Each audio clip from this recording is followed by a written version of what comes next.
زمر، کب تک یوں دیوار کے ساتھ کان لگائے باہی کی باتیں سنتی رہو گی؟ باہی جو فیصلے ہو رہی ہیں اب وہ بدلنے والے نہیں ہیں، اس لیے بہتر یہی ہے کہ اپنی قسمت پر آنسو بہانے کی بجائے حقیقت کو تسلیم کرنا سیکھو۔ بیگم پروین کی آواز میں تھکاوٹ کے ساتھ ساتھ ایک ناگریزہ بے بسی کا جو عنصر شامل تھا وہ کمرے کی فضا کو مزید بوجھل کر رہا تھا۔ زمر نے سست روی سے دروازے سے ہٹ کر اپنے خشک اور روکھے بالوں کو ہاتھوں سے سنبھالا۔ اس کے چہرے پر خوف یا حیرت کا کوئی تاثر نہیں تھا، بلکہ ایک ایسی پتھریلی خاموشی چھائی ہوئی تھی جو انسان پر طویل ذہنی جبر کے بعد طاری ہوتی ہے۔ وہ جانتی تھی کہ اس گھر میں اس کی مرضی یا رضامندی کی کوئی حیثیت نہیں ہے۔ باپ کا سایہ سر سے اٹھنے کے بعد اس کا وجود صرف ایک بوجھ بن چکا تھا جسے خاندان کے باثر افراد جب چاہیں جا چاہیں دھکیل دیں۔ کمرے کی چھوٹی سی کھڑکی سے باہر دوپہر کی تیز دھوپ آنگن میں بکھری ہوئی تھی، لیکن اس روشنی میں بھی زندگی کی کوئی حرارت محسوس نہیں ہوتی تھی۔ امی، آپ اچھی طرح جانتی ہیں کہ میں اس نکاح کے لیے کبھی رضامند نہیں ہوں گی۔ وہ شخص عمر میں مجھ سے دگنا بڑا ہے اور اس کے کردار کے بارے میں پورا محلہ جانتا ہے۔ پھر بھی آپ لوگ صرف اس خوف سے خاموش ہے کہ وہ چچا جان کا باثر کاروباری شراکت دار ہے۔ زمر کے لہجے میں کوئی بلند آہنگی نہیں تھی، لیکن اس کے الفاظ ایک سچی تکلیف کی چبھن لیے ہوئے تھے جو سننے والے کی ضمیر کو جھنجھوڑنے کے لیے کافی تھی۔ پروین بیگم نے اپنی دبلی پتلی انگلیوں سے اپنی شال کو درست کرتی ہوئی چارپائی پہ بیٹھتے ہوئے کہا، ہماری مجبوریوں کا اندازہ تم جیسی نوجوان لڑکی نہیں لگا سکتی زمر۔ جب انسان کے پاس سر چھپانے کے لیے کوئی اور چھت نہ ہو اور وہ 2 وقت کی روٹی کے لیے بھی دوسروں کے رحم و کرم پر ہو تو اسے اپنے اصول اور پسند ناپسند کی قربانی دینی ہی پڑتی ہے۔ چچا جان نے جو فیصلہ لیا ہے وہی اس گھر کا قانون ہے، اور اس کے خلاف جانے کا مطلب اس دنیا میں زندہ درگور ہو جانا ہے۔ گھر کے نچلے حصے میں آتی ہوئی مہمانوں کی آوازیں اور برتنوں کی کڑکڑاہٹ اس بات کی غماز تھی کہ معاملے کو حتمی شکل دی جا رہی ہے۔ زمر نے مزید کچھ کہنے کے بجائے اپنی جگہ سے اٹھ کر الماری کی طرف رخ کیا، جہاں اس کے پاس چند ہی جوڑے موجود تھے جن میں سے زیادہ تر سفید یا ہلکے رنگ کے تھے، جو اس کی ماضی کی تاریک یادوں کا پتہ دیتے تھے۔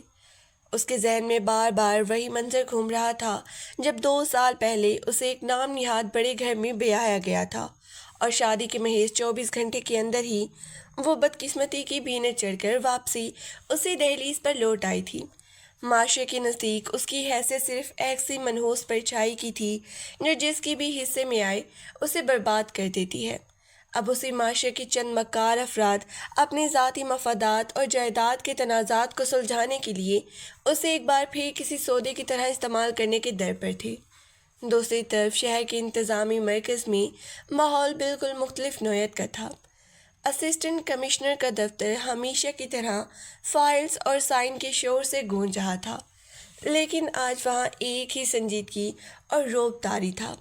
ریان حیدر، جو کہ حال ہی میں ضلع میں تعینات ہوا تھا، اپنی شاندار اور اصول پسند شخصیت کی وجہ سے پورے انتظامی حلقے میں جانا جاتا تھا۔ اس کا قد لمبا، نقوش تیکھے اور مزاج میں ایک ایسا ٹھہراؤ تھا جو کسی بھی کرپٹ یا ظالم انسان کے لیے خوف کی علامت بن جاتا تھا۔ وہ اپنے دفتر کی بڑی میز پر جھکے ہوئے کچھ سرکاری دستاویزات کا جائزہ لے رہا تھا جب اس کے سامنے میز پہ رکھی گھڑی نے دوپہر کے 2:30 بجنے کا اشارہ کیا۔ اس نے اپنی پیشانی پہ بل لاتے ہوئے سامنے کھڑی اپنے ماتحت تحصیلدار کی طرف دیکھا، جس کے چہرے پر پسینہ صاف جھلک رہا تھا کہ وہ کسی حساس معاملے پر بات کرنے آیا تھا۔ سر، دیہی علاقے کے اس حصے میں زمینوں کے پرانے تنازعات اور مقامی سرداروں کی غیر قانونی فیصلوں کے حوالے سے کچھ شکایت موصول ہوئی ہے۔ لوگوں کا کہنا ہے کہ وہاں کم عمر بچیوں یا بیوہ خواتین کی جبر نکاح کے ذریعے جائیداد کے سودے کیے جا رہے ہیں، لیکن خاندانی دباؤ اور خوف کی وجہ سے کوئی بھی کھل کر سامنے آنے کی جرات نہیں کرتا۔ تحصیلدار نے فائل کو میز پہ رکھتے ہوئے احتیاط سے کہا اور ریان کے تاثرات کا جائزہ لینے لگا۔ ریان نے قلم کو میز پہ رکھتے ہوئے اپنی گہری اور نفوذ کرنے والی نگاہیں تحصیلدار پر مرکوز کی اور ایک سرد اور پرعزم لہجے میں کہا، قانون کسی کی ذاتی جاگیر نہیں ہے، اور نہ ہی اس میں ضلع میں بیٹھ کر کسی بھی بے بس انسان کی بنیاد کو حقوق کے سودا کرتا دیکھ سکتا ہوں میں۔ اگر مقامی اثر رسوخ کے بل بوتے پر کوئی شخص قانون کی دھجا اڑانے کی کوشش کرے گا تو اس کا انجام اتنا ہی سخت ہوگا جتنا کہ اس کے جرائم کا تقاضا ہے۔ آپ فوراً اس علاقے کی تمام پرانی اور نئی شکایتوں کا ریکارڈ تیار کریں اور اس بات کو یقینی بنائیں کہ اگر کہیں بھی اس قسم کا کوئی غیر قانونی قدم اٹھایا جا رہا ہے تو انتظامیہ کی طرف سے فوری اور سخت کارروائی عمل میں لائی جائے۔ یہ ہدایات دیتے ہوئے ریان کے لہجے میں جو سختی اور انصاف پسندی تھی وہ اس بات کا ثبوت تھی کہ وہ محض ایک کاغذی آفیسر نہیں تھا بلکہ اپنے فرائض کو نبھانے کے لیے کسی بھی بڑی طاقت سے ٹکرانے کا حوصلہ رکھتا تھا۔ اس کے ذہن میں اس نظام کی گندی سچائیاں واضح تھی جو غریب اور لاچار طبقوں کو کچلنے کے لیے ہمیشہ تیار بیٹھا تھا۔ اسے اندازہ تھا کہ اس ضلع کے اندر ایسے کئی تاریک گوشے موجود ہیں جہاں قانون کی روشنی کبھی پہنچ ہی نہیں سکی اور لوگ اپنے ذاتی مفادات کی خاطر انسانی جانوں اور جذبات سے کھیلتے ہیں۔ ادھر محلے کے اس پرانے گھر میں شام کا سایہ گہرا ہونے لگا تھا، لیکن زمر نے یہ شام کسی طوفان سے کم نہیں تھی۔ نسیم چچی جو اپنی فتح یابی کے غرور میں پھولے نہیں سما رہی تھی، سیڑھیاں چڑھ کے اوپر والے حصے میں آئی اور دروازے پہ زور زور سے دستک دینے لگی۔ ان کے چہرے پر ایک حقارت امیز مسکراہٹ تھی جو ان کے اندر چھپی جبلت اور تنگ نظری کو پوری طرح عرا کر رہی تھی۔ دروازہ کھولتے ہی انہوں نے پروین بیگم کو مخاطب کرتے ہوئے طنزیہ انداز میں کہا، مبارک ہو پروین، تمہاری بیٹی کی قسمت کا فیصلہ ہمیشہ کے لیے ہو چکا ہے۔ اب اسے اپنے ماضی کے لیے رونے دھونے کی ضرورت نہیں پڑے گی، کیونکہ جس گھر میں وہ جا رہی ہے وہاں اس کے نخرے اٹھانے کے لیے بہت لوگ موجود ہیں۔ کل صبح ہی مہمان رسم کے لیے آئیں گی، اس لیے اپنی بیٹی کو سمجھا دینا کہ وہ کوئی نخرہ نہ کرے، ورنہ ہمارے لیے اس خاندان کے سامنے منہ دکھانا مشکل ہو جائے گا۔ پروین بیگم نے ان کی بات سن کر سر جھکا لیا اور انتہائی مدھم آواز میں کہا، آپ جیسا مناسب سمجھتی ہیں ویسا ہی ہوگا باجی، ہم تو ویسے بھی آپ کے فیصلوں کی پابند ہیں۔ نسیم چچی حقارت بھری نظریں زمر پہ ڈالتی ہوئی وہاں سے چلی گئی۔ زمر نے اپنی مٹھی اتنی زور سے بھینچی کہ اس کے ناخن اس کی ہتھیلی میں گڑ گئے، لیکن اس کی آنکھوں سے ایک قطرہ بھی باہر نہ نکلا۔ وہ بخوبی سمجھ چکی تھی کہ اب اس کی زندگی کا فیصلہ اس کے اپنے ہاتھوں میں نہیں رہا بلکہ کچھ ظالم لوگوں کے فیصلوں کی بھینٹ چڑھنے والا ہے۔ مگر اس کے اندر کہیں نہ کہیں ایک ایسی چھپی ہوئی بغاوت بھی جنم لے رہی تھی جو کسی بڑے طوفان کا پیشی خیمہ ثابت ہو سکتی تھی۔ اگلی صبح کا سورج اس محلے پر نمودار ہوا تو اس کی روشنی میں وہ گرمی اور تپش نہیں تھی جو کسی نئی شروعات کا پتہ دیتی ہے، بلکہ ایک ایسا گھٹن زدہ احساس تھا جو دلوں کو بری طرح جکڑ لیتا ہے۔ مکان کے نچلے حصے میں صبح سے ہی ہلچل مچی ہوئی تھی۔ مہمانوں کی آمد و رفت کے لیے تیاریاں کی جا رہی تھی اور نسیم چچی کے احکامات کی گونج پورے گھر میں سنائی دے رہی تھی۔ تانیہ اور لیشا اپنی نئی ملبوسات اور زیورات کی نمائش میں مصروف تھی اور ان کے چہرے پر ایک ایسی فتح مندانہ مسکراہٹ تھی جو کسی دوسرے کی بربادی پر استوار ہوتی ہے۔ اس تمام شور شرابے سے بے نیاز بالائے منزل کے اس چھوٹے سے کمرے میں زمر اپنی تقدیر کے لکھی ہوئی کٹہرے میں خاموشی سے کھڑی باہر کے حالات کا جائزہ لے رہی تھی۔ اس نے اپنے جسم پہ کوئی نیا یا شوخ رنگ کا جوڑا نہیں سجایا تھا، بلکہ وہی پرانے ہلکے رنگ کا سوتی لباس زیب تن کیا ہوا تھا جو اس کی اندرونی افسردگی اور ٹوٹے ہوئے اعتماد کا ترجمان تھا۔ اس کی آنکھوں کے گرد ہلکے سیاہ حلقے اس بات کی گواہی دے رہی تھی کہ پوری رات نیند اس کی آنکھوں سے کوسوں دور رہی تھی اور وہ لمحہ بہ لمحہ اپنے آنے والے اندھیرے مستقبل کے بارے میں سوچ کر اندر سے ریزہ ریزہ ہو رہی تھی۔ دروازے پر ہلکی سی آہٹ کے ساتھ ہی پروین بیگم کمرے میں داخل ہوئی۔ ان کے ہاتھ میں ایک پرانی چائے کی پیالی تھی جس سے اڑتی ہوئی بھاپ فضا میں تحلیل ہو رہی تھی۔ ان کے چہرے پر جھریوں کے جال کے ساتھ ساتھ ایک گہرا پچھتاوا بھی نمایاں تھا جو اولاد کی خاطر خود کو بے بس پانے والے والدین کے نصیب میں آتا ہے۔ انہوں نے پیالی میز پہ رکھی اور لڑکھڑاتے قدموں سے چلتی ہوئی زمر کے قریب آ کے کھڑی ہو گئی۔ ان کی آنکھیں نم تھیں اور آواز میں ایک عجیب سا لرزہ تھا جب انہوں نے اپنی دبلی پتلی انگلیاں زمر کے کندھے پر رکھی۔ میری بچی، دنیا کے اس بے رحم دستور کے آگے جھک جانا ہی عقل مندی کہلاتا ہے۔ ہم غریب اور بے سہارا لوگوں کے پاس اتنی طاقت نہیں ہوتی کہ ہم ان لوگوں کے بنائے ہوئے اصولوں کو چیلنج کر سکیں۔ اگر آج تم نے اس رشتے کے لیے رضامندی ظاہر نہ کی تو یہ گھر والے تمہاری زندگی کو یہاں سے بھی جہنم بنا دیں گے۔ چچا جان کا فیصلہ اٹل ہے اور وہ اپنے کاروباری مفادات کے لیے تمہیں کسی بھی قیمت پر اس شخص کے حوالے کرنے پر تلے ہوئے ہیں جو عمر میں تم سے دگنا بڑا ہے۔ پروین بیگم کی یہ باتیں سن کر زمر کے چہرے پر ایک تلخ اور دل گفتہ مسکراہٹ ابھری، جس میں درد کی ایک طویل داستان پوشیدہ تھی۔ امی، آپ کب تک مجھے یہی تسلی دیتی رہیں گی کہ ظلم کو خاموشی سے قبول کر لینا ہی بقا کی علامت ہے؟ کیا میرا اس دنیا میں پیدا ہونا صرف اس بات کے لیے تھا کہ میں اپنے باپ کی موت کے بعد رشتوں کے بازار میں نیلام ہوتی رہوں؟ وہ شخص جس کے ساتھ میرا یہ ناپاک سودا کیا جا رہا ہے، اس کا کردار محلے کا بچہ بچہ جانتا ہے۔ اس کی پچھلی 2 شادیاں کن حالات میں ختم ہوئی اور اس کے گھر کا ماحول کیسا ہے؟ کیا یہ سب چچا جان سے پوشیدہ ہے؟ ہرگز نہیں۔ سب کچھ جانتے بوجھتے ہوئے بھی وہ صرف اس لیے اپنی آنکھیں بند کیے بیٹھے ہیں کیونکہ اس رشتے کے بدلے انہیں بھاری فوائد اور کاروباری شراکت داری حاصل ہو رہی ہے۔ زمر کے لہجے میں اب وہ پچھلی خاموشی نہیں تھی، بلکہ ایک ایسی تپش تھی جو اس کے اندرونی طوفان کو ظاہر کر رہی تھی۔ اس نے اپنی ماں کی طرف دیکھا، جن کی آنکھوں سے بے بسی کے چند قطرے گالوں پر لیس گئے تھے۔ پروین بیگم نے اپنے کانوں پر ہاتھ رکھتے ہوئے اسے مزید بولنے سے روکنا چاہا، کیونکہ وہ جانتی تھی کہ بالائی حصے کی دیواریں کتنی پتلی ہیں، اور اگر نیچے بیٹھی ہوئی نسیم چچے تک یہ باتیں پہنچ گئی تو قیامت برپا ہونے میں ایک لمحہ بھی نہیں لگے گا۔ دوسری جانب ضلع ہیڈ کوارٹر کے اسسٹنٹ کمشنر کے دفتر میں صبح کا آغاز معمول سے ہٹ کر انتہائی کشیدہ ماحول میں ہوا۔ ریان حیدر اپنی میز پر رکھی سیاہ چمڑے کی کرسی پر نیم تراز، سنجیدہ اور گہرے غور و خوض میں مصروف تھا۔ اس کے سامنے ڈسٹرکٹ انٹیلیجنس اور مقامی پولیس کی چند خفیہ رپورٹس کھلی ہوئی تھی، جن میں ضلع کے اندرونی اور دیہی علاقوں میں ہونے والے غیر قانونی جرائم، زبردستی کے نکاح اور زمینوں پر قبضے کی مکروہ دھندوں کی تفصیلات درج تھیں۔ ان تمام فائلوں میں خاص کیس نے ریان کی توجہ کو اپنی طرف کھینچ رکھا تھا، جو اس علاقے کے ایک بااثر زمیندار اور کاروباری شخص کے متعلق تھا، جو اپنے اثر و رسوخ کا استعمال کرتے ہوئے کم عمر بیوہ لڑکی کی زندگی کو اپنی ذاتی فائدے اور خاندانی جوڑ توڑ کے لیے قربان کرنے جا رہا تھا۔ ریان کی پیشانی پر شکنی گہری ہو چکی تھی اور اس کی تیز دھار آنکھوں میں قانون کی حکمرانی کا عزم واضح طور پہ چمک رہا تھا، جو کسی بھی ناانصافی کو برداشت کرنے کے لیے نہیں تھا۔ اس نے اپنے ارد گرد موجود نظم و ضبط اور دفتری کارروائی کے دوران اچانک اپنے خصوصی تفتیشی آفیسر کو طلب کیا، جو چند لمحوں کے اندر ہی اس کے کیبن میں حاضر ہو گیا۔ ریان نے ان فائلوں میں سے ایک کاغذ پر انگلی رکھتے ہوئے سخت اور فیصلہ کن لہجے میں استفسار کیا۔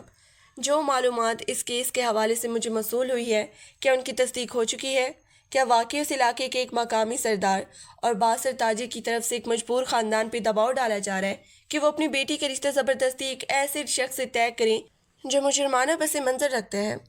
تفتیشی آفیسر نے سر جھکاتے ہوئے انتہائی احتیاط سے جواب دیا، سر، معلومات بالکل درست ہے۔ اس معاملے میں مقامی پولیس بھی دباؤ کی وجہ سے خاموش ہے، کیونکہ وہ بااثر افراد کا سامنا کرنے کی سکت نہیں رکھتے۔ اگر اس پر فوری طور پر کوئی قدم نہ اٹھایا گیا تو کل صبح تک یہ نکاح یا رسم مکمل ہو جائے گی اور قانون محض تماشائی بن کے رہ جائے گا۔ ریان نے میز پہ رکھا ہوا پین اٹھایا اور اسے مضبوطی سے پکڑتے ہوئے کہا، قانون کبھی تماشائی نہیں بنتا، یہ صرف اس وقت بے بسی ہوتا ہے جب اس کے محافظ بزدل ہو جائیں۔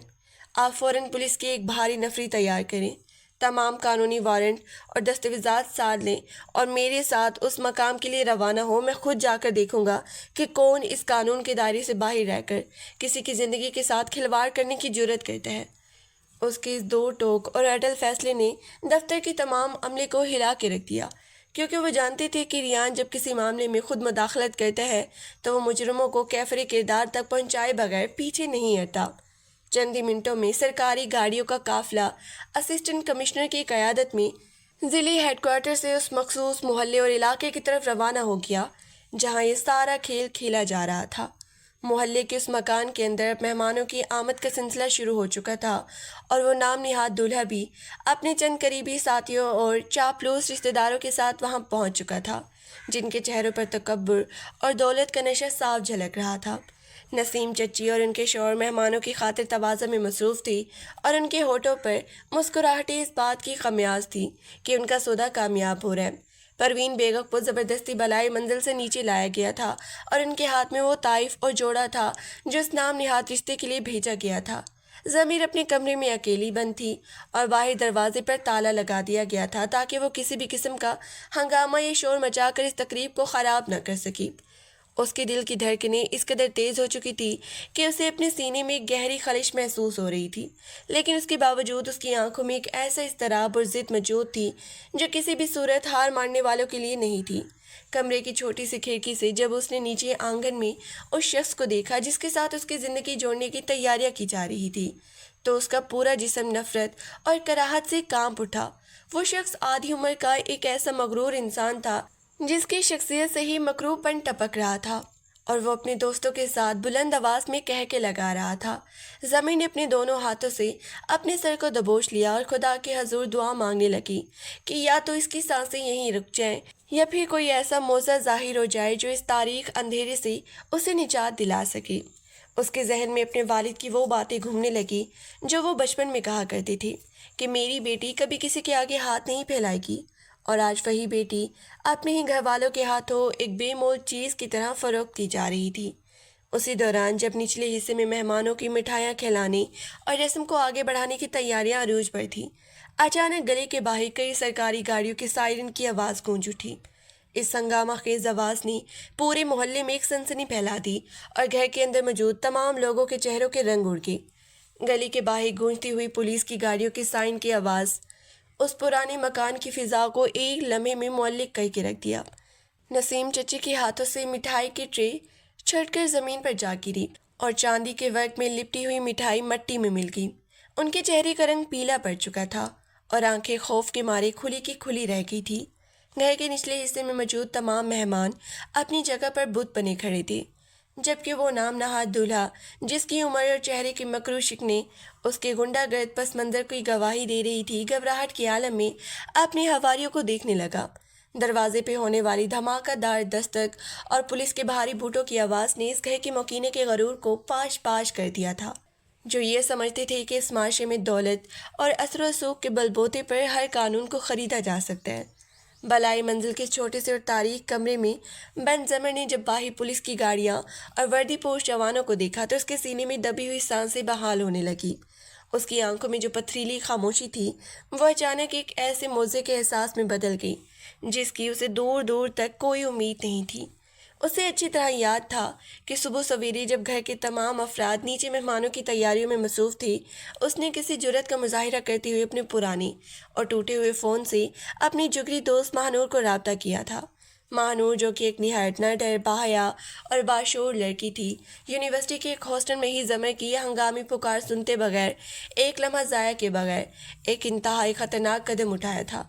ماہنور جانتی تھی کہ اس روایتی اور ظالم خاندان کے چنگل سے زمر کو نکالنے کے لیے گھر کے اندر کی کوئی بھی کوشش ناکام ہو جائے گی، اس لیے اس نے براہ راست ضلع انتظامیہ کے دفتر کا رخ کیا تھا۔ ماہنور نے بغیر کسی ڈر کے اسسٹنٹ کمشنر ریان حیدر کے دفتر کے باہر دھرنا دے کر اس بات کی مکمل دستاویزات اور ثبوت فراہم کیے تھے کہ کس طرح ایک بیوہ اور مجبور لڑکی کی مرضی کے خلاف اس کا جبری نکاح ایک ایسے مجرمانہ پس منظر رکھنے والے شخص سے کرایا جا رہا ہے جو جائیداد کی خاطر انسانیت کا خون کرنے سے بھی گریز نہیں کرتا۔ آج صبح جب ماہنور نے اسسٹنٹ کمشنر کے سامنے بیٹھ کر زمر پہ ہونے والی ظلم کی پوری داستان بیان کی تھی تو ریان حیدر کی پیشانی پر ابھرنے والی شکنیں اس بات کا ثبوت تھی کہ وہ اس قسم کے غیر قانونی رسوم کو جڑ سے اکھاڑ پھینکنے کا پختہ عزم رکھتے ہیں۔ ماہنور کی بروقت کوشش نے ہی آج اس طوفان کو اس گھر کے دروازے تک پہنچا دیا تھا۔ زمر نے اپنے کان کھڑکی کے ساتھ لگائے رکھے تھے تاکہ نیچے چلنے والی ہر بات اور ہر مکالمے کو واضح طور پر سکون سے سن سکے۔ نچلے حصے میں دروازہ کھلتے ہی ریان حیدر اپنی پولیس فورس کے ہمراہ پوری شان اور جاہ و جلال اور سرد مہری کے ساتھ اندر داخل ہوا۔ اس کا قد لمبا اور شخصیت میں وہ روب تھا کہ سامنے کھڑا بااثر تاجر اور نسیم چچی کا شوہر سہم کر 2 قدم پیچھے ہٹ گیا۔ ریان نے اپنی تیز اور جامد کرنے والی نگاہوں سے پورے گھر کا احاطہ کیا، جہاں مہمانوں کے بیٹھنے کے لیے لگائے گئے صوفے اور پھولوں کی سجاوٹ اس مکروہ سودے کی خمیازی کر رہی تھی۔ اس کے پیچھے کھڑا تحصیلدار آگے بڑھا اور اس نے ایک سخت اور فیصلہ کن لہجے میں وہاں موجود تمام افراد کو مخاطب کرتے ہوئے کہا، انتظامیہ کو مصدع اطلاعات اور شواہد موصول ہو چکی ہیں کہ اس مکان کے اندر قانون کی خلاف ورزی کرتے ہوئے ایک مجبور اور بیوہ خاتون کا زبردستی نکاح طے کیا جا رہا ہے، جو کہ قانون کی روح سے ایک سنگین جرم ہے۔ آپ میں سے جو بھی اس غیر قانونی عمل کا حصہ ہے وہ ہوش کے ناخن لے اور اپنے اس گھناؤنے ارادے کو یہیں ختم کر دے۔ نسیم چچی جو اپنی بدحواسی پہ قابو پانے کی ناکام کوشش کر رہی تھی، لرزتے ہوئے قدموں کے ساتھ آگے آئی اور اپنی مصنوعی مسکراہٹ اور جھوٹی شرافت کا لبادہ اوڑھ کے بولنے کی کوشش کی۔ صاحب، آپ کو کسی نے غلط خبر دی ہے، یہاں کوئی زبردستی نہیں ہو رہی، یہ تو ہمارے گھر کا اندرونی معاملہ ہے، ایک خاندانی رشتہ ہے جو ہم باہمی رضامندی سے طے کر رہے ہیں۔ یہ معصوم لڑکی اور اس کی ماں اپنی خوشی سے رشتے کے لیے تیار ہیں۔ آپ خواہ باہی کے لوگوں کی باتوں میں آ کر ہمارے گھر کی عزت کو اچھالنے کی کوشش کر رہے ہیں۔ ان کے سفید جھوٹ پر ریان حیدر کے چہرے پر ایک حقارت امیز مسکراہٹ ابھری، جس میں غصے کی گہرائی بھی پوشیدہ تھی۔ اس نے قدم آگے بڑھایا اور اپنے بھاری اور پروقار آواز میں کہا، بی بی، خاندانی عزت کا پردہ اس وقت چاک ہو جاتا ہے جب آپ لوگ اپنے ذاتی مفادات کی خاطر کسی زندگی کو رونٹ ڈالتے ہیں۔ میرے پاس اس بات کی ناقابل تردید ثبوت موجود ہے کہ یہ رشتہ زبردستی اور دباؤ کے تحت پایا ہے اور اس گھر کی بیٹی ظلم کے خلاف آواز اٹھا چکی ہے۔ مجھے قانون کی پاسداری کرنا خوب آتا ہے، اس لیے بہتر یہی ہے کہ آپ لوگ خود بخود اس تماشے کو سمیٹ لیں، ورنہ قانون اپنا راستہ بنانے میں ایک لمحہ بھی نہیں لگائے گا۔ اس دوران وہ نام نہاد دولہا، جس کی شرافت کا پول کھل چکا تھا، غصے سے لرزتے ہوئے آگے بڑھا اور اپنی اکڑ دکھانے کی کوشش کرتے ہوئے بولا، تمہیں اندازہ بھی ہے کہ تم کس سے بات کر رہے ہو؟ میرا اس شہر کے بااثر سیاست دانوں اور سرداروں کے ساتھ اٹھنا بیٹھنا ہے۔ تم ایک نوکر شاہی کے عہدے پر بیٹھ کر اتنی بڑی جرت کیسے کر سکتے ہو کہ میرے گھر کے معاملات میں مداخلت کرو؟ میں ابھی اوپر فون کر کے تمہارا تبادلہ کرا دوں گا۔ ریان نے اس کی اس دھمکی کو ہوا میں اڑاتے ہوئے ایک سرد اور کٹیلی نظر اس پہ ڈالی اور نہایت اطمینان سے کہا، تم جیسے لوگ قانون کی کمزوریوں کا فائدہ اٹھا کر خود کو خدا سمجھ بیٹھتے ہیں، لیکن تم بھول گئے ہو کہ اس کرسی پر بیٹھنے والا شخص کسی کی سیاسی دھمکیوں یا اثر رسوخ کے آگے جھکنے کے لیے نہیں بنا ہے۔ تمہاری اس گھمنڈ اور دھمکی کی کوئی حیثیت نہیں ہے، اور اگر تم نے قانون کی نفاذ میں ذرا سی بھی رکاوٹ ڈالنے کی کوشش کی تو یہ ہتھ کھڑیاں تمہاری کلائیوں کی زینت بننے میں دیر نہیں لگیں گی۔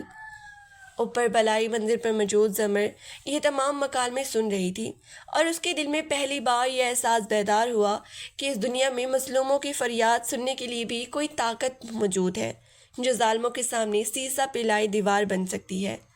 نسیم چچی کا چہرہ غصے اور خفت سے نیلا پڑ چکا تھا، کیونکہ محلے کے لوگ جو باہر تماشا دیکھنے کے لیے جمع ہو چکے تھے وہ اب دبی زبان میں اس خاندان کے مکروہ چہرے پر تبصرے کر رہے تھے۔ پروین بیگم، جو اس تمام ہنگامے کے دوران ایک کونے میں کھڑی مسلسل کانپ رہی تھی، آگے بڑھی اور انہوں نے ہاتھ جوڑ کر ریان حیدر کے سامنے اپنی مجبوری کا اعتراف کرنا چاہا، لیکن ریان نے انتہائی نرمی لیکن مضبوطی سے انہیں تسلیم کرنے سے روک دیا۔ ریان نے اپنے ساتھ موجود پولیس آفیسر کو حکم دیا کہ وہ فوراً بلائی منزل کا دروازہ توڑے اور زمر کو بحفاظت نیچے لے کر آئے تاکہ اس کا بیان ریکارڈ کیا جا سکے اور اسے اس گھٹن زدہ ماحول سے نکالا جا سکے۔ چند ہی لمحوں میں اوپر والے کمرے کا دروازہ زوردار دھماکے سے کھل گیا اور پولیس اہلکاروں نے اندر داخل ہو کر زمر کو باہر نکالا۔ جب زمر سیڑھیاں اتر کے نیچے صحن میں آئی تو اس کے چہرے پر کوئی خوف نہیں تھا، بلکہ ایک ایسی پرسکون آزادی تھی جو طویل اسیری کے بعد ملتی ہے۔ اس کی نظریں سیدھا اسسٹنٹ کمشنر ریان حیدر پہ جا ٹکی، جو اپنی پوری قامت اور روب کے ساتھ وہاں کھڑا تھا۔ ریان نے جب اس لڑکی کے چہرے پر موجود اس پختہ عزم اور خلوص کو دیکھا تو اس کے دل میں اس بے بس بیوہ کے لیے ایک اندیکھا احترام پیدا ہوا۔ زمر نے آگے بڑھ کے خود کو سنبھالا اور کانپتی ہوئی لیکن واضح آواز میں ریان کے سامنے کہا، صاحب، میں اس نکاح کے لیے ہرگز رضامند نہیں ہوں۔ یہ لوگ مجھ پہ ظلم کر رہے ہیں اور میری زندگی کو برباد کرنے کے در پر ہیں۔ اگر آپ نے میری مدد نہ کی ہوتی تو آج میرا وجود اس دنیا سے مٹ چکا ہوتا۔ ریحان نے اس کی طرف دیکھ کر سر اسبات میں ہلایا اور تسلی بخش لہجے میں کہا، اب آپ کو ڈرنے کی کوئی ضرورت نہیں ہے۔ قانون آپ کی ڈھال بنے گا اور اس گھر کا کوئی بھی فرد آپ پر مزید دباؤ ڈالنے کی جرت نہیں کر سکے گا۔ اس کے بعد کا منظر ایک طوفان کی طرح گزرا۔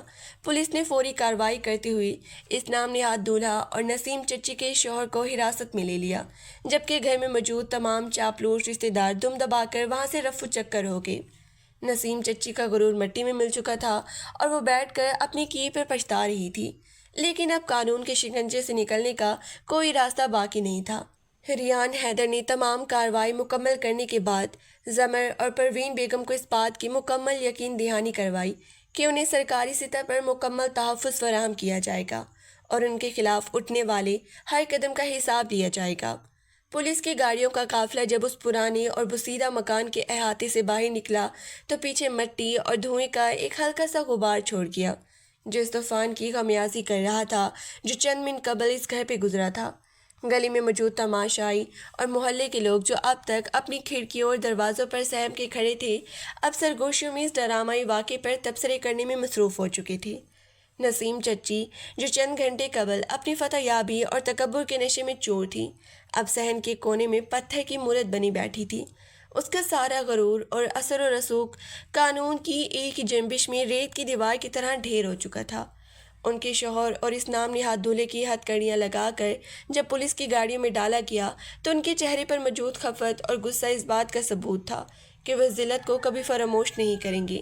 لیکن اس وقت اس مکان کے اندر سب سے زیادہ گہرا سکوت پروین بیگم اور زمر کے حصے میں آیا تھا جو اپنے ہی گھر کے اس ماحول میں خود کو ایک انجانے خوف کے حصار میں محسوس کر رہی تھی۔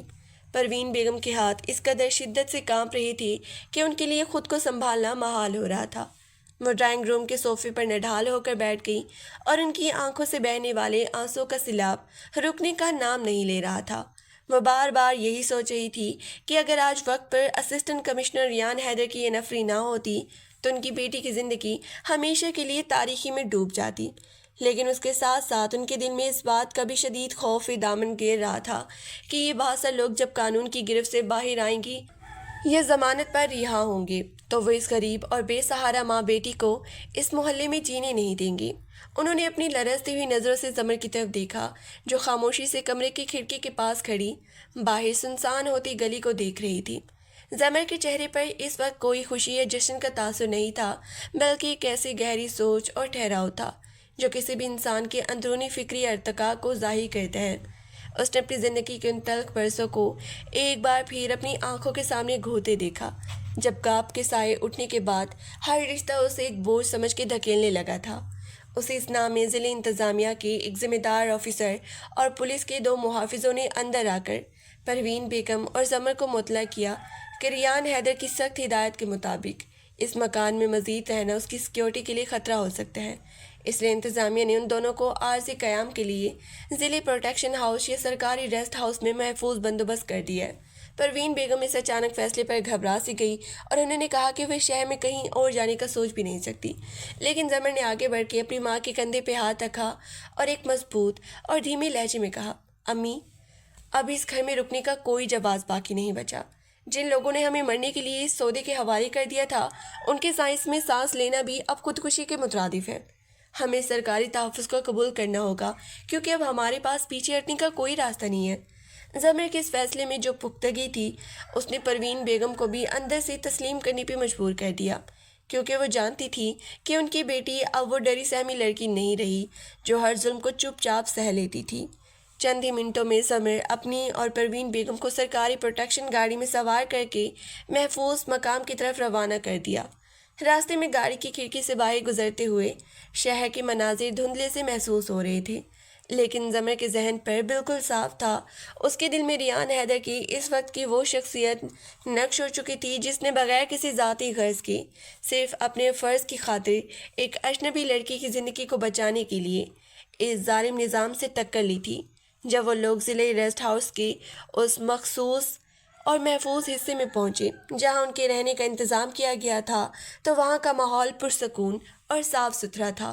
کمرے میں داخل ہوتے ہی پروین بیگم تھکن اور ذہنی دباؤ کی وجہ سے بستر پر لیٹ گئی اور جلدی نیم بے ہوشی کی وجہ سے کیفیت میں چلی گئی، جبکہ زمر ایک کرسی پر بیٹھ کر ان تمام واقعات کے بارے میں سوچنے لگی جو پچھلے چند گھنٹوں میں اس کی تقدیر کا رخ بدل چکے تھے۔ ابھی اسے بیٹھے ہوئے زیادہ دیر نہیں ہوئی تھی کہ دروازے پہ ہلکی سی دستک ہوئی اور ریسٹ ہاؤس کے نگران خاتون کے ساتھ ایک جانی پہچانی اور پرعزم شخصیت اندر داخل ہوئے۔ وہ مہنور تھی، زمر کی وہ جگری دوست اور یونیورسٹی کی ساتھی جس نے پچھلی رات ہاسٹل کے کمرے میں بیٹھ کر زمر کی وہ خوفناک کال سنی تھی اور پھر بغیر ایک لمحہ ضائع کیے خود ضلعی ہیڈ کوارٹر پہنچ کر اسسٹنٹ کمشنر کے دروازے پر دستک دی تھی۔ مہنور کو دیکھتے ہی زمر کے ضبط کا بندھن ٹوٹ گیا اور وہ اپنی جگہ سے اٹھ کر سیدھی مہنور کے سینے سے لگ گئی۔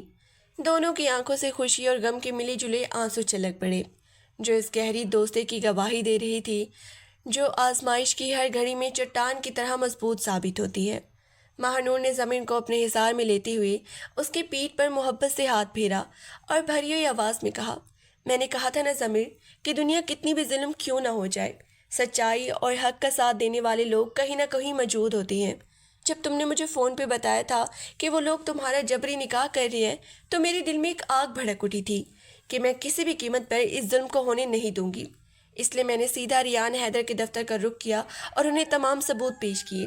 خدا کا شکر ہے کہ اس نے وقت پر قدم اٹھایا اور تمہیں اس جہنم سے نکال دیا۔ ضمیر نے اپنی آنسو صاف کرتے ہوئے مہانور کا ہاتھ اپنے ہاتھوں میں لے لیا اور گہرے تشکر کے جذبے کے ساتھ بولی، مہانور، اگر تم اس وقت عقل مندی اور جرأت کا مظاہرہ نہ کرتی تو آج میرا وجود اس دنیا سے مٹ چکا ہوتا۔ میں ہمیشہ تمہاری احسان مند رہوں گی کہ تم نے ایک اکیلی اور بے بس لڑکی کے لیے اس پورے نظام کو ہلا کے رکھ دیا۔ لیکن اب آگے کیا ہوگا؟ وہ لوگ اتنی آسانی سے خاموش نہیں بیٹھیں گے۔ چچا جان اور وہ باصر تاجر جیل سے باہر آتے ہی ہمارے خلاف کوئی نہ کوئی اور گھنونی چال چلیں گے۔ مہانور نے مسکراتے اس کے ہاتھ کو ہلکا سا دبایا اور پر اعتماد لہجے میں کہا، آج تمہیں ڈرنے کی ضرورت نہیں ہے ضمیر، کیونکہ اب تم اکیلی نہیں ہو۔ وہ آفیسر جس نے تمہاری مدد کی ہے وہ عام لوگوں کی طرح نہیں ہے۔ اس کی شہرت اس بات کی گواہی دیتی ہے کہ وہ کسی کے دباؤ میں نہیں آتا۔ انتظامیہ اب تمہاری حفاظت کی ذمہ دار ہے اور یونیورسٹی کی طرف سے بھی میں نے تمہاری حاضری اور سیکیورٹی کے حوالے سے بات کی ہے۔ اب تمہیں اپنی پڑھائی اور اپنے مستقبل پہ توجہ دینی ہوگی، کیونکہ یہی وہ واحد راستہ ہے جو تمہیں ان تمام زنجیروں سے ہمیشہ کے لیے آزاد کر سکتا ہے۔ ادھر دوسری طرف ضلع ہیڈ کوارٹر کے دفتر میں شام کا اندھیرا پھیل چکا تھا، لیکن ریان حیدر کی میز پر اب بھی روشنی جل رہی تھی۔ اس کے سامنے وہ تمام فائلز رکھی ہوئی تھی جو اس نے اس محلے کے چھاپے کے دوران اور اس سے پہلے ضبط کی تھی۔ اس کے سامنے اس کا تحصیلدار اور پولیس کا SHO شدید دباؤ میں تھا، کیونکہ اس علاقے کے نامور سیاست دانوں اور بااثر سرداروں کی طرف سے مسلسل فون آ رہے تھے کہ ان کے اثر و رسوخ والے بندوں کو فوری طور پر رہا کیا جائے اور اس مقدمے کو دبایا جائے۔ SHO نے پسینہ صاف کرتے ہوئے ڈرتے کہا، سر، ان لوگوں کی سیاسی رسائی بہت اوپر تک ہے۔ اگر ہم نے اس معاملے کو مزید طویل کیا تو ہمارے تبادلے یا محکمے کی طرف سے سخت کارروائی کا سامنا کرنا پڑ سکتا ہے۔ ان بااثر لوگوں کا کہنا ہے کہ یہ خاندانی معاملہ تھا اور انتظامیہ کو اس میں اس طرح مداخلت نہیں کرنی چاہیے تھی۔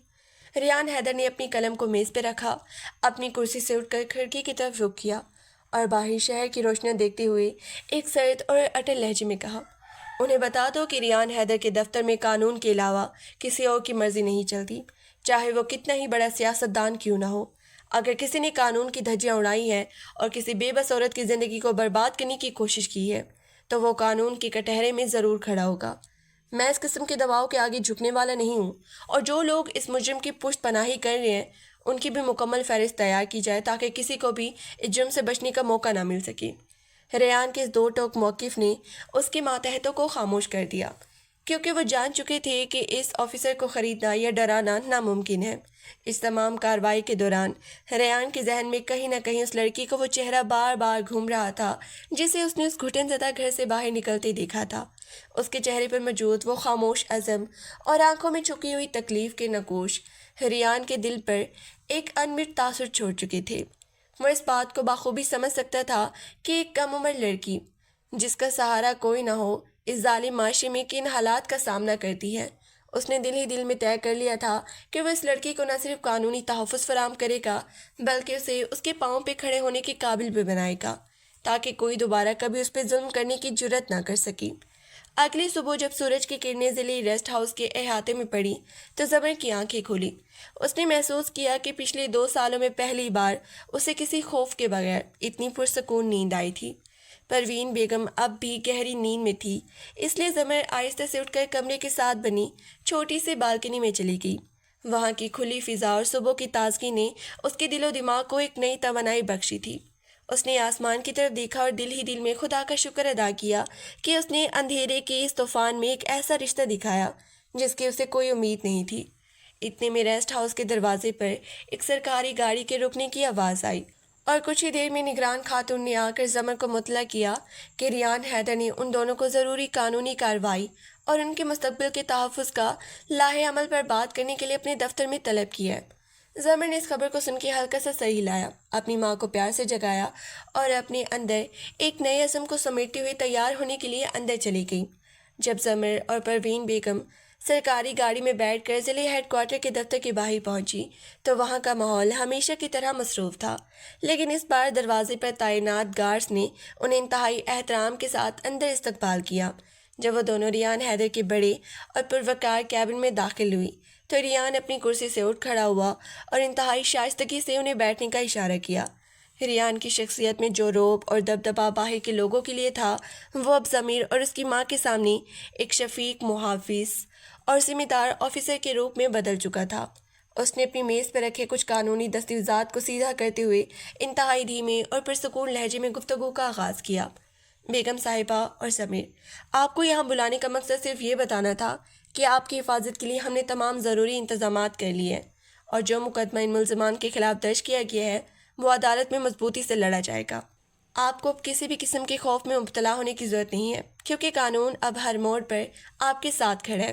پروین بیگم نے اپنے ہاتھ جوڑ کر ریان حیدر کو دعائیں دینی شروع کی اور ان کی آنکھوں سے تشکر کے آنسو بہنے لگے۔ بیٹا، تم نے ہماری اس بچی کی زندگی بچا کر جو احسان ہم پر کیا ہے، ہم مرتے دم تک اسے فراموش نہیں کر سکتی۔ ہم تو بالکل بے بس ہو چکے تھے، ہمیں تو لگتا تھا کہ ہماری دنیا یہیں ختم ہو گئی ہے۔ ریحان نے انتہائی نرمی سے ہاتھ اٹھا کر انہیں روکا اور کہا، دادی یا ماں جیسی بزرگ شخصیت کا اس طرح ہاتھ جوڑنا میرے لیے شرمندگی کا باعث ہے۔ میں نے کوئی احسان نہیں کیا، یہ میرا فرض تھا جو ایک سرکاری آفیسر ہونے کے ناطے مجھ پر عائد ہوتا ہے۔ اصل جرأت تو آپ کی اس بیٹی نے دکھائی ہے، جس نے تمام ظلم کے باوجود خاموشی اختیار کرنے کی بجائے آواز اٹھانے کی ہمت کی۔ ضمیر نے پہلی بار سر اٹھا کر سیدھا ریان کی آنکھوں میں دیکھا۔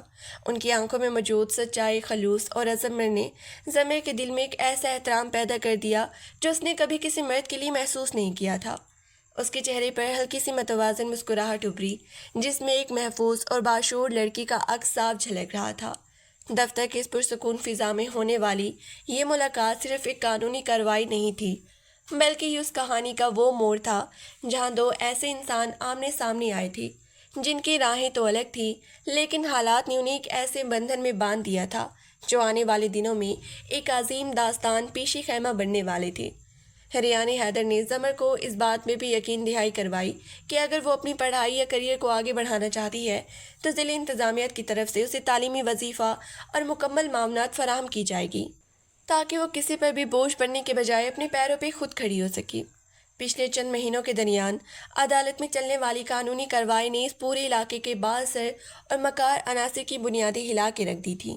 وہ تاجر اور نسیم چچی کا شوہر جو یہ سمجھتے تھے کہ دولت اور سیاسی اثر و رسوخ کے بل بوتے پر ہر قانون کو خریدا جا سکتا ہے، اب قانون کے آئینی شکنجے میں جکڑے ہوئے تھے، اور ان کے وکلاء لاکھ کوششوں کے باوجود ان کے جرائم پر پردہ نہیں ڈال پا رہے تھے۔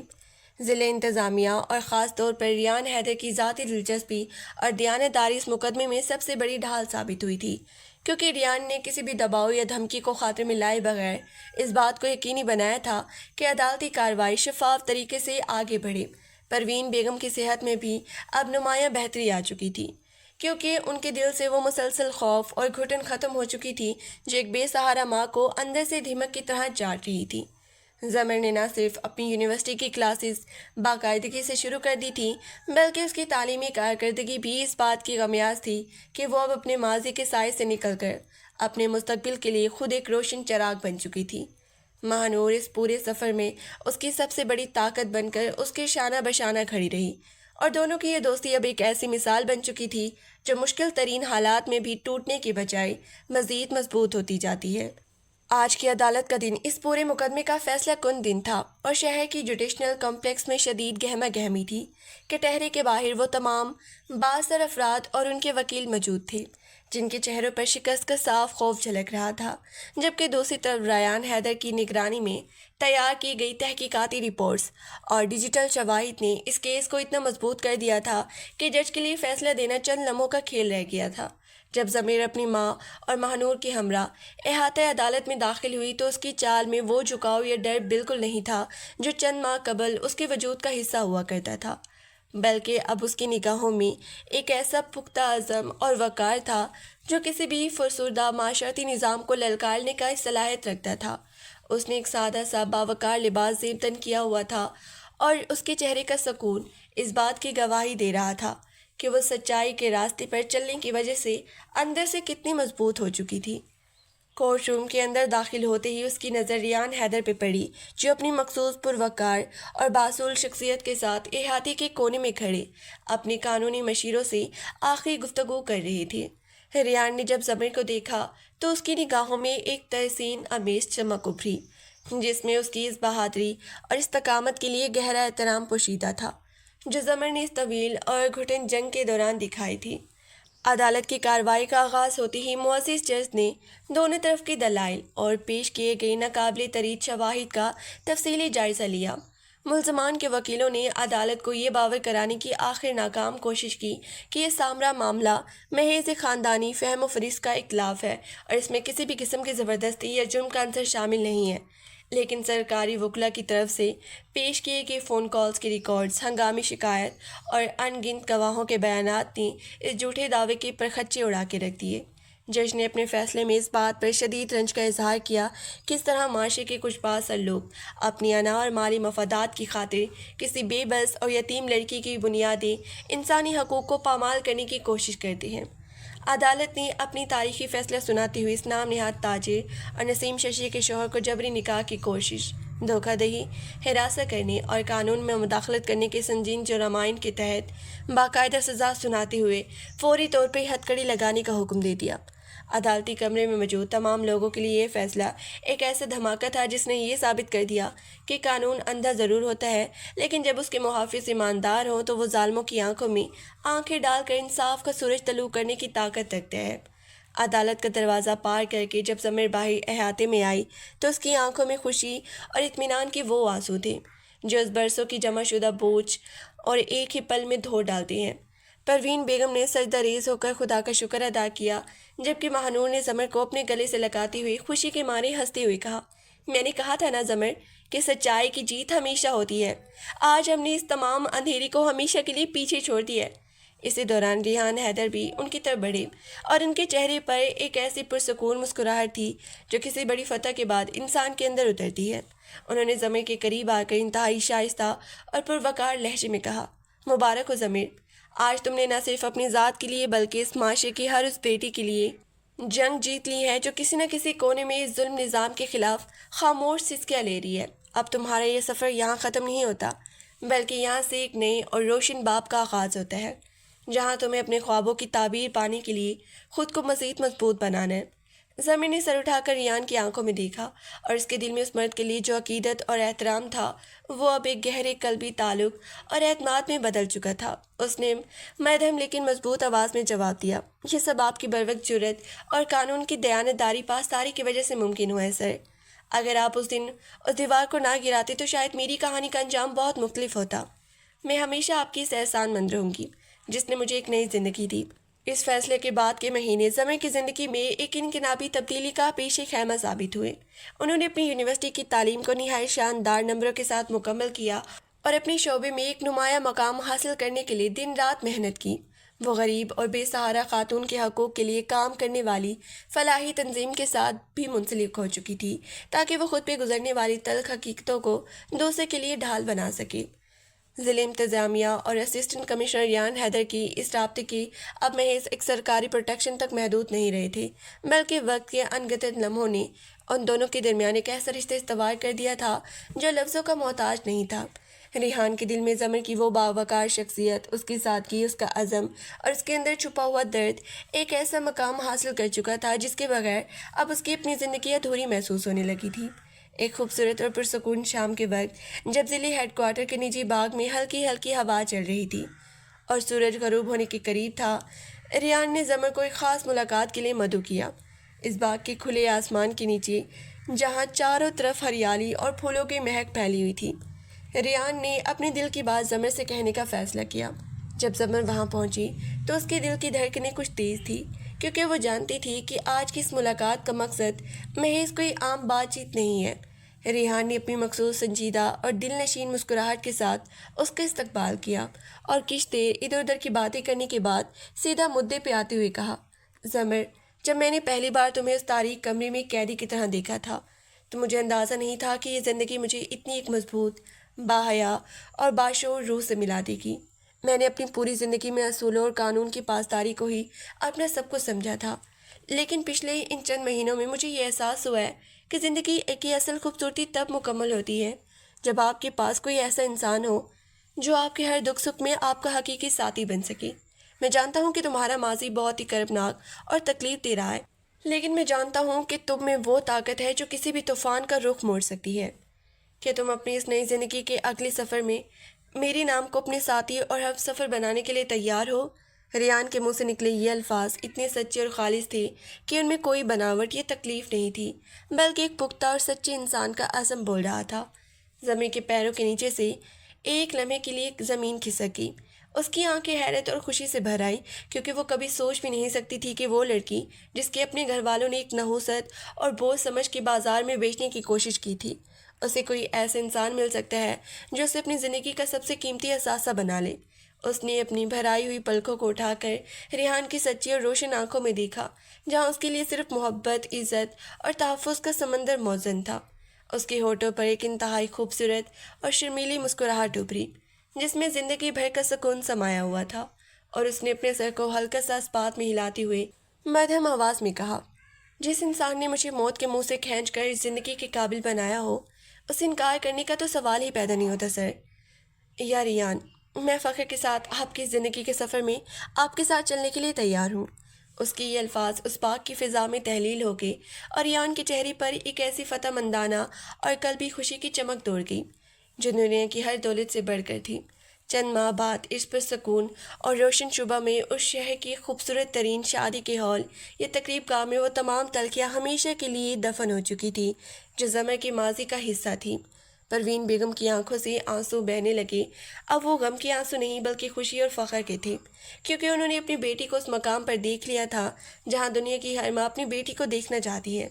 مہانور اس تقریب میں سب سے زیادہ پرجوش اور خوش نظر آ رہی تھی، کیونکہ وہ اس کہانی کی وہ پہلی کڑی تھی جس نے طوفان کو خوشبو میں بدلنے کا راستہ دکھایا تھا۔ جب زمر سرخ اور سفید جوڑے میں ملبوس اپنے وقار اور حیا کی تصویر بنے ہیرے کی طرح چمک رہی تھی، تو ریان حیدر جو کہ ایک پروقار شیرنی میں ملبوس تھا، اس نے آگے بڑھ کے اس کا ہاتھ اپنے ہاتھوں میں لے لیا۔